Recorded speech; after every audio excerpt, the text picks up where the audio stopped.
এখন থেকে আপনার প্রিয় সিরিয়ালগুলো ফ্রিতে দেখুন এক্সক্লুসিভলি শুধুমাত্র সান নেক্সটে। এখনই অ্যাপ ডাউনলোড করুন।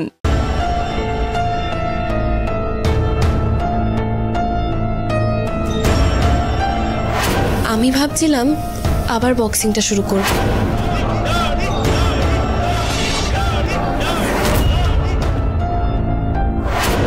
আমার এই মেয়েটার একটু খেয়াল রেখো, অনেক কষ্ট পেয়েছে মেয়েটা,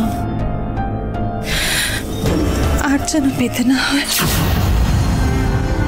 তোমার মায়ের কথা কিভাবে রাখবো ইচ্ছে?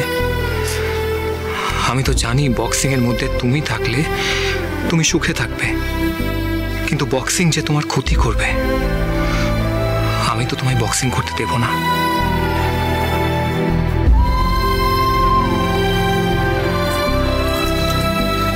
আর্য, তোমার জন্য একটা খুব খুব খুব খুব ভালো খবর আছে। কি বলো তো? কি? তুমি কাকা হতে চলেছো আর্য।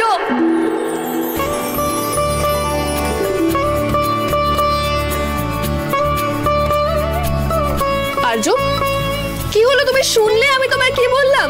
তুমি কাকা হতে চলেছো। কি বলছো ইচ্ছে? আমি কাকা হতে চলেছি? দারুণ খবর, দারুণ খবর ইচ্ছে।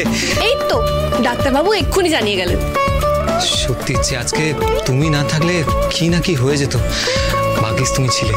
আর্য, ছোটদা, দারুণ খবর রে, দারুণ খবর। বাড়িতে সবাই খুব খুশি। এই বাড়িতে তাহলে আর এক ব্রহ্মচারী আসছে। ইচ্ছে, সত্যি তুমি আজকে না থাকলে কলির যে কত বড় বিপদ হতো কে জানে। মানে আমি ভেবেই আমার ভয় লাগছে। আমি যে কি বলবো তোমাকে। কিচ্ছু বলতে হবে না ছোটদা, এটা তো আমাদের সবার আনন্দ। কলি আমার জায়গায় থাকলে ও এরকমই করতো। আর আমরা তো দুজন দুজনের প্রাণ ভ্রমরা। কেউ ওর গায়ে আঁচড় দিলে আমি কি ছেড়ে কথা বলবো? আজকের দিনটা খুব ভালো। আচ্ছা জানেন ছোটদা, আমি না একটা কথা ভাবছি সামনেই না বক্সিং এর ন্যাশনাল সিলেকশন আসছে। আমি আবার বক্সিং শুরু করতে চাই।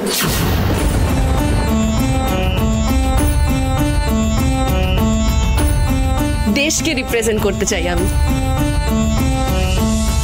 বাহ, এ তো খুব ভালো খবর। বুঝলি ভাই, ইচ্ছের পাশে কিন্তু আমাদের দুজনকে থাকতে হবে। আমরা একটা কাজ করি, আমরা ইচ্ছে আর কলির একটা রুটিন বানিয়ে ফেলি, যাতে কোনোভাবে ইচ্ছের ট্রেনিং মিস না হয়। আর কলির শরীরের দিকেও নজর রাখতে হবে। কিরে, শুনছিস কি বললাম? ও আচ্ছা, আমাকে তো আবার কলির ওষুধগুলো কিনতে হবে। চলি। হ্যাঁ, যা।